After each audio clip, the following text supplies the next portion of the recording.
जय श्री राधे कृष्ण। आप सभी का हमारे YouTube चैनल पर बहुत बहुत स्वागत है। आइए जानते हैं आषाढ़ माह के महत्व के बारे में और इस महीने में क्या खास है, इस महीने में किन की आराधना करनी चाहिए, क्या करना चाहिए। तो आइए जानते हैं इन सबों के बारे में। हिंदू धर्म में हर महीने का, हर पक्ष का, हर दिन का, हर तिथि का अपना अपना विशेष महत्व माना गया है। इसी प्रकार से आषाढ़ माह का अपना विशेष महत्व है। आषाढ़ का महीना, यह महीना भगवान विष्णु को, भगवान सूर्य देव को अति प्रिय है और इस महीने माता दुर्गा की आराधना, मंगल देवता की आराधना, हनुमान जी की आराधना आदि बड़ा ही पुण्य फलदायक माना गया है। आषाढ़ महीने से ही वर्षा ऋतु की विधिवत शुरुआत मानी जाती है। कृषि के लिए ये महीना बड़ा ही महत्वपूर्ण माना जाता है। आषाढ़ माह में पौराणिक मान्यताओं के अनुसार इस माह में जल में जंतुओं की उत्पत्ति बढ़ जाती है, अतः इस माह में जल की स्वच्छता का विशेष ध्यान रखना चाहिए। आषाढ़ माह में पाचन क्रिया भी मंद पड़ जाती है, अतः इस महीने सेहत का विशेष ध्यान रखना चाहिए। इस मास में नहीं बल्कि अगले 3 माह तक सेहत का ध्यान रखना चाहिए। इस महीने में जल युक्त फल खाना चाहिए।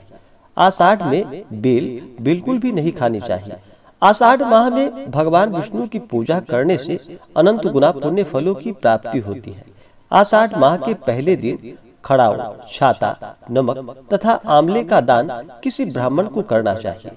अगर इस दिन नहीं कर पाते हैं तो अगले दिन कोई विशेष दिन हो तो उस दिन आप दान कर सकते हैं, या इस महीने ठंडी वस्तुओं का दान करें तो यह बड़ा ही पुण्य फलदायक माना जाता है। इसी माह में देव सो जाते हैं, यानी कि आषाढ़ माह के शुक्ल पक्ष, जो कि देवशयनी एकादशी, जिसे कि हरिशयनी एकादशी कहते हैं, इस दिन भगवान श्री हरि विष्णु युग निद्रा में चले जाते हैं और इस दिन से सभी शुभ और मांगलिक कार्य बंद हो जाते हैं।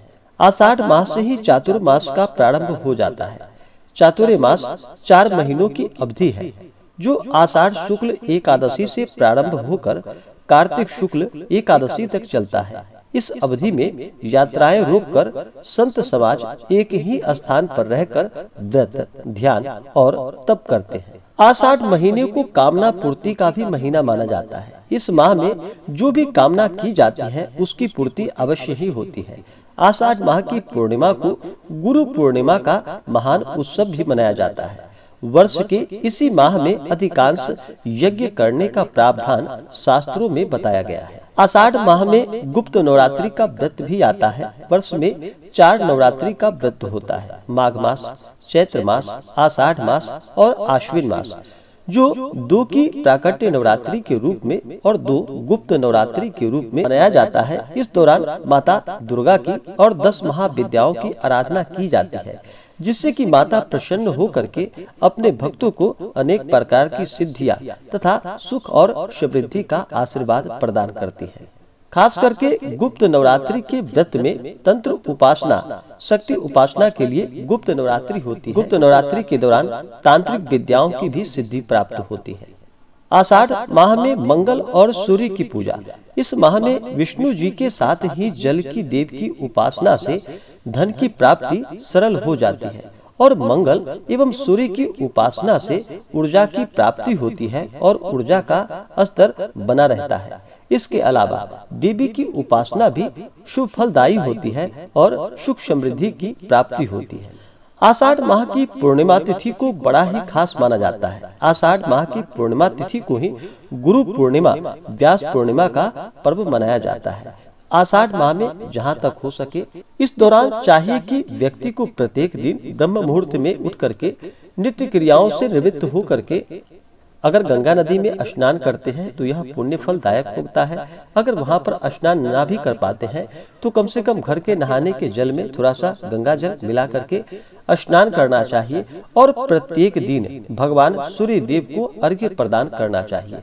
भगवान सूर्य देव, जो कि पृथ्वी पे साक्षात देवता रूप में माने जाते हैं, इनसे सभी जीव जंतु वनस्पति आदि भगवान सूर्य देव से ऊर्जा प्राप्त करते हैं और भगवान सूर्य देव आँख की पीड़ाओं को छोड़कर सभी प्रकार के रोगों को नष्ट करने वाले हैं। तो भगवान सूर्य देव को आषाढ़ के महीने में प्रत्येक दिन अरुणोदय काल में अगर भगवान सूर्य देव को अर्घ्य प्रदान करते हैं तो यह बड़ा ही पुण्य फलदायक होता है।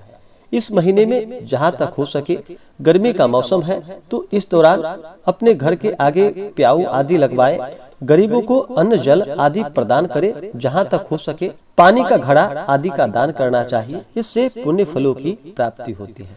तो आशा करता हूँ कि जानकारी आपको अच्छा लगा हो। ऐसे ही ज्ञानवर्धक जानकारियाँ प्राप्त करने के लिए हमारे इस चैनल पे अगर आप नए हैं तो चैनल को लाल बटन दबा करके सब्सक्राइब करें, साथ में बेल आइकन घंटी दबाएं ताकि मेरी वीडियो का नोटिफिकेशन आपको समय से मिलता रहे। वीडियो को लाइक करें, शेयर करें। सुखी रहें और स्वस्थ रहें। जय श्री राधे कृष्ण। धन्यवाद।